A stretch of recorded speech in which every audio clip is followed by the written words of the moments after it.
Welcome to this algebra lesson. Today, we are going to learn about multiplying integers.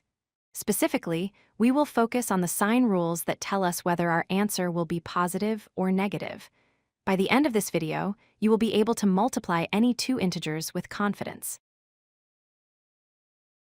Before we start multiplying, let's quickly review what integers are. Integers are the set of whole numbers.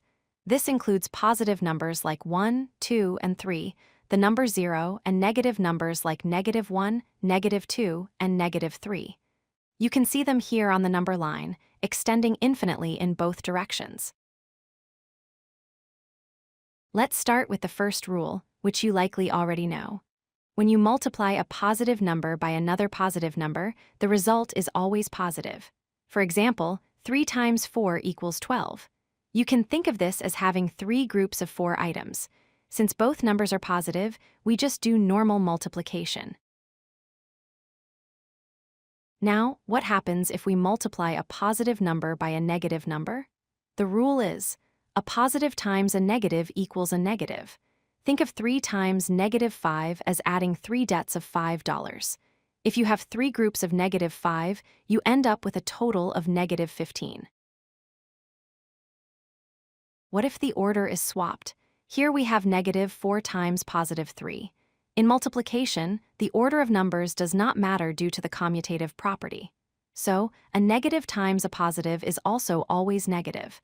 -4 times 3 is -12. Remember, if the signs are different, the answer is negative. Let's look at a pattern to understand the trickiest rule. Look at the multiplication table on the screen. 3 times -2 is -6. 2 times -2 is -4. Notice that as we decrease the first number by 1, the answer increases by 2. Following this pattern, 0 times -2 is 0. So, if we go down one more step to -1, the answer must go up by 2 again, landing on +2. This leads us to our final and most important rule. A negative number multiplied by another negative number equals a positive number. As we saw in the pattern, the negatives effectively cancel each other out. So, -5 times -4 equals +20. Don't let this trick you.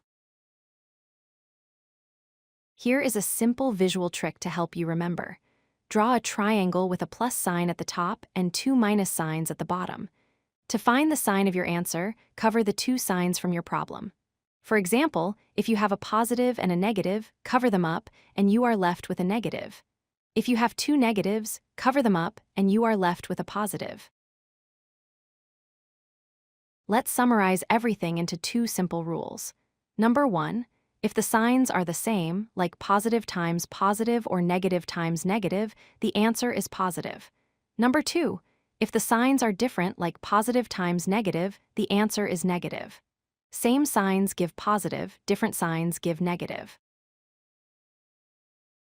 Now it is your turn to practice. I have put 4 problems on the screen. Pause the video now and try to solve them using the rules we just learned. Remember to check if the signs are the same or different. Good luck. If you like this video, hit that like button and don't forget to subscribe. Visit codelucky.com for more such useful content.